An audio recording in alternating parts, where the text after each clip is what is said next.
Venez vous relooker chez Luminel. Salon de beauté Luminel vous présente le journal.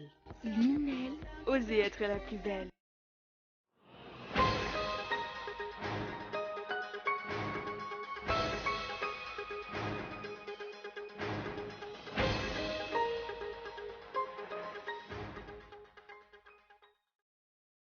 Le prix de la viande de zébu augmente, ce qui fait diminuer la quantité de la consommation de celle-ci. Cette hausse serait due à l'exportation de cette viande par des opérateurs chinois.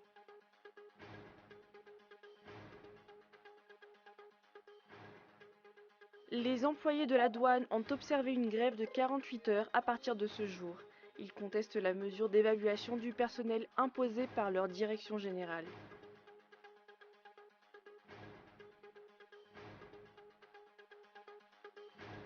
En Allemagne, une fusillade dans un cinéma dans la ville de Viernheim, au sud de Francfort, aurait fait entre 20 à 50 blessés.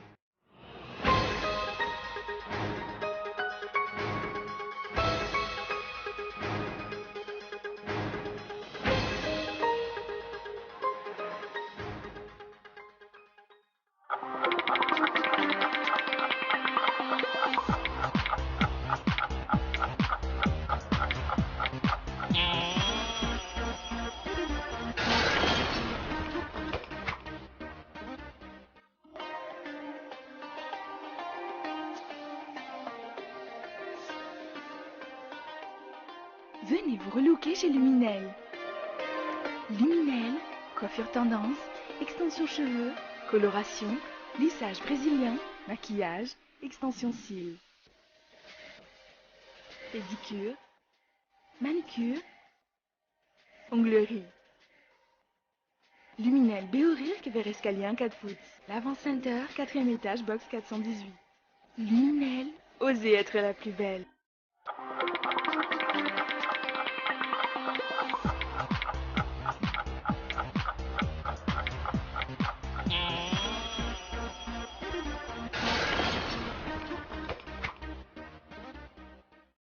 Bonsoir à tous et bienvenue dans ce journal.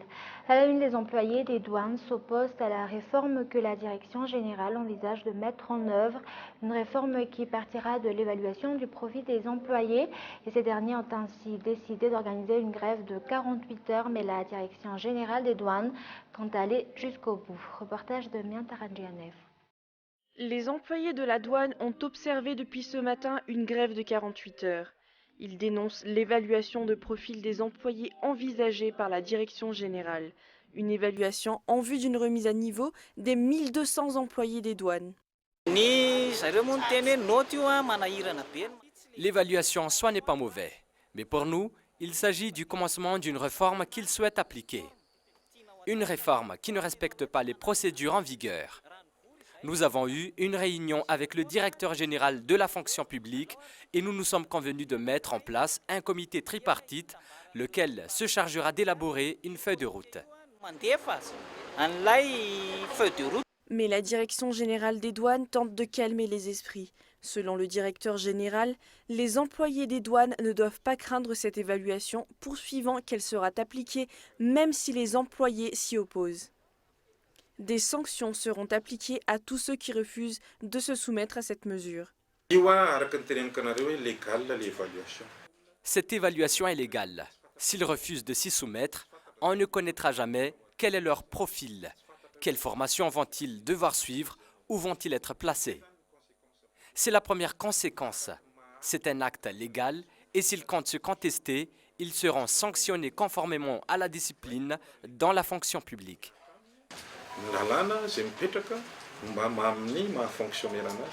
Cette grève de 2 jours des employés des douanes engendrera un manque à gagner de 10 milliards d'arrière. Au cas où la direction générale des douanes persiste à appliquer cette réforme, le syndicat des employés ou SEMPIDOU organisera une réunion pour décider de la suite à donner au mouvement. Et Robert Yamate défend la cause des journalistes et des utilisateurs des réseaux sociaux. L'ambassadeur des États-Unis soutient la liberté d'opinion et la liberté de la presse. Ce diplomate a réitéré aujourd'hui qu'il est contre l'emprisonnement des journalistes qui entravent non seulement la liberté mais également la démocratie. Il est ainsi favorable à l'amendement, voire à la suppression de l'article 20 de la loi sur la cybercriminalité qui crée la polémique ces derniers jours. Mais un tout autre sujet, une nouvelle rocade va être construite, la rocade nord-est de Tana, qui reliera le marais Masai au boulevard de Tokyo, mesurant 8 km, va être construite. Un projet qui nécessitera 62 millions d'euros et qui va être financé par la BEI, Banque européenne d'investissement, l'AFD, l'Agence française de développement et l'Union européenne. Écoutons les explications. On veut désengorger Tana. Donc il y aura des exploitations, mais par contre ça sera fait avec la population qui sont expropriées. Ça ne sera pas exproprié comme ça, comme vous l'entendez. Ça sera en parlant avec la population, en discutant avec la population, et c'est comme ça. Donc comme disait monsieur le directeur de l'AFD, on va commencer, je pense, début de l'année. Début de l'année, on espère commencer début de l'année, ou voire même un petit peu avant si ça semble tout est réuni aujourd'hui, qu'on pourra commencer comme les calendriers le prévu. Et comme nous l'avons annoncé dans les titres, la quantité de viande vendue dans la capitale a connu une baisse conséquente ces dernières années en raison de l'exportation, une situation qui a fait grimper les prix, entraînant ainsi une baisse de la consommation de viande. Reportage de Michael Ramarla. Le kilo de la viande de zébu avoisine les 8 000 arrières actuellement. Le prix a augmenté selon les bouchers. Face à cette hausse, les consommateurs réduisent leur achat de viande. Certains ménages n'en consomment que 60 grammes par jour, soit une valeur de 500 arrières. Le pouvoir d'achat des ménages s'effrite. Avant, les clients achetaient 2 à 3 kilos par jour. Aujourd'hui, nombreux sont ceux qui n'achètent plus que 250 grammes de viande, voire la valeur de 500 arrières.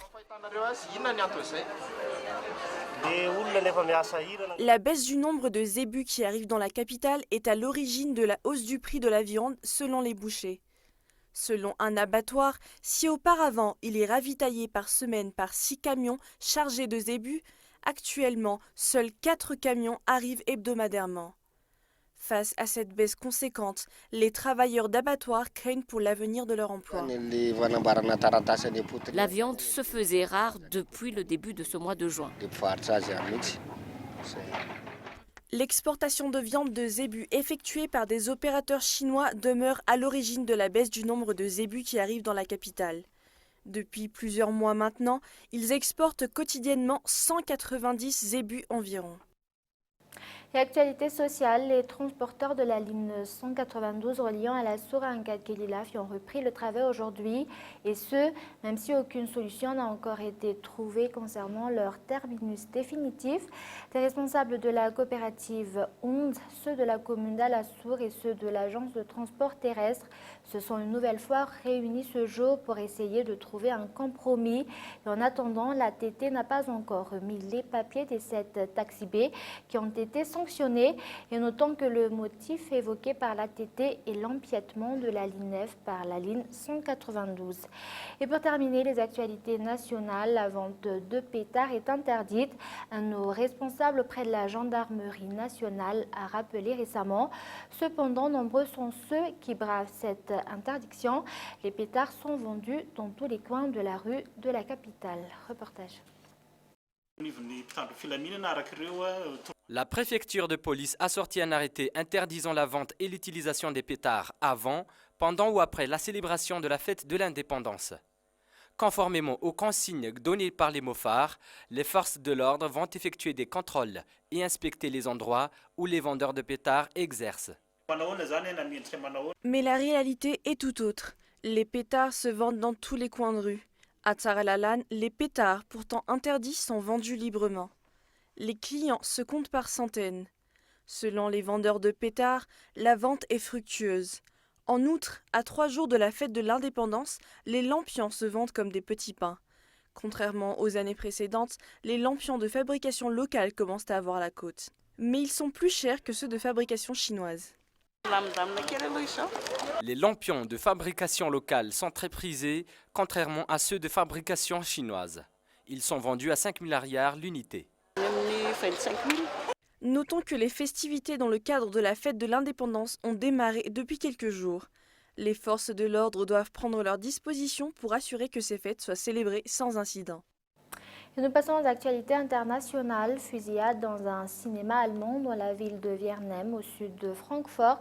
Il y aurait eu entre 20 à 50 blessés. Reportage. Le land de Hesse, non loin de Francfort, dans l'ouest du pays.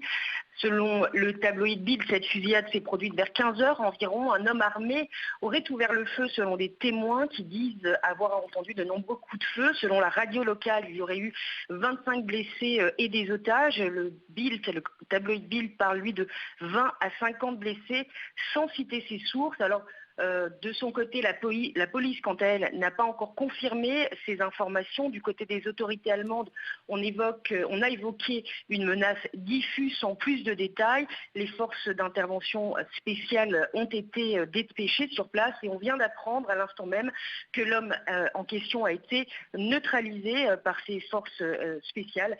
Plus d'informations devraient nous parvenir dans quelques minutes. Et la Colombie, à l'heure de la paix, un accord de cessez-le-feu définitif signé entre le FARC et le gouvernement. Il pourrait mettre fin au plus vieux conflit du continent. Reportage de France 24. Il touche enfin au but. Après 3 ans et demi de négociations, la paix avec les FARC est à portée de main pour Juan Manuel Santos. Sur son compte Twitter, le président colombien parle d'un rêve qui devient réalité. Pour parvenir à une cessation définitive des hostilités, les deux parties ont défini une feuille de route dont les grandes lignes ont été révélées mercredi à La Havane. À travers cet accord, nous avons convenu avec les FARC de garantir la sécurité et de lutter contre les organisations criminelles responsables d'assassinats et de massacres. Nous avons aussi convenu de lutter contre toute forme d'activité qui menace la mise en place des accords et de la paix. Le point le plus attendu, un cessez-le-feu définitif et bilatéral. Sa date d'entrée en vigueur reste à déterminer. L'accord prévoit aussi la création d'espaces appelés zones de concentration à travers le pays. 7000 guérilleros y seront regroupés en attendant la remise des armes à des représentants de l'ONU. Enfin, le texte définit les modalités de retour à la vie civile des FARC et notamment les mesures garantissant leur sécurité. Un accord historique qui permet d'envisager la fin du plus vieux conflit d'Amérique latine. En un demi-siècle, il a fait plus de 250 000 morts. Dans les rues de Bogota, les avis sur ce texte sont partagés.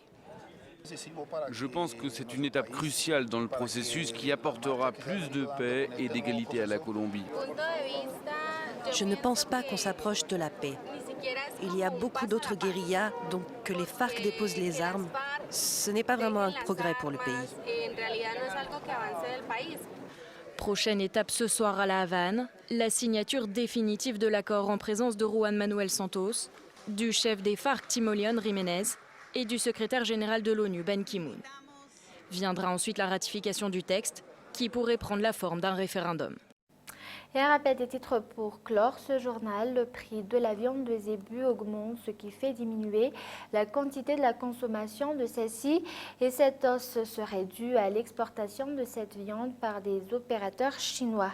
Et les employés de la douane ont observé une grève de 48 heures. À partir de ce jour, ils contestent la mesure d'évaluation du personnel imposée par leur direction générale. Et enfin, en Allemagne, une fusillade dans un cinéma dans la ville de Wernheim, au sud de Francfort, aurait fait entre 20 à 50 blessés. Et voilà, c'est la fin de ce journal. Merci de votre fidélité et excellente soirée à tous. Au revoir.